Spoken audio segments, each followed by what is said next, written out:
WhatsApp guys, welcome to গাওরা square. Bowling পানতে আছে শাহিন, ব্যাটিং পানতে জোয়েল। দেখা যাক। কোথায় লাগছে? যতটুকু টার্গেট করতেছি আমরা, জোয়েল বলতেছে না ভালো মতো লাগে নাই, তোর ঠিক মতনে মারতে হইব, তোর বিসিবি পদ থেকে সরাইতে হইব, কেননা আমাকে সবাই বিসিবি চাইতেছে। আমি অনেকদিন ক্যাপ্টেন্সি পালন করতেছি, আমি আর ক্যাপ্টেন্সি পালন করবো না, আমি বিসিবিতে থাকবো। জোয়েল এইভাবে মারার পরে বলতেছে না আমি ঠিক মতো মারতে পারি নাই, ওরা একবারে ঠিক মতো মারবো, ডাইরেক্ট বিসিবি পদ থেকে নামায় বলবো একটা। सारी उम्र मैं जो कर जा बड़े आ रहा तेरे पीछे ये जिंदगी।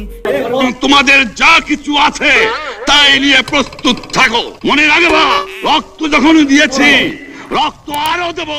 রক্ত যখন দিছি গাওরা স্কোয়ারের জন্য আরো রক্ত দেবো, চিন্তার কিন্তু কিছু নাই। পোলাপান গেলে কইতাছে ভাই আর বিসিবি লিয়ে মারামারি করুক, আমাদের কিছু যায় আসে না, আমরা দুই একটা ম্যাচ শান্তি মতন খেলতে চাই, এটাই কথা। আমরা বাড়তি কিছু করার নাই। আর বাদল কইতাছে মারা লাগে ধরা লাগে যা করার লাগে করবো, অসুবিধা নেই। বিসিবি চান্স করবো, বিসিবি চান্স হওয়ার পরে চিন্তা ভাবনা করবো কেডা বিসিবিতে থাকবো। আমার পকেটে টাকা পয়সা থাকতে আবার আগে বিসিবি চেঞ্জ হোক, তারপর একটা পরে দেখবো। প্রিয় দর্শক, যদি আমাদের গাওরা স্কোয়ার চ্যানেলটি আপনাদের ভালো লেগে থাকে ফলো দিবেন এবং আমাদের চ্যানেলটিকে আপনারা সবাই সাপোর্ট করবেন। সবাই ভালো থাকবেন, আল্লাহ হাফেজ।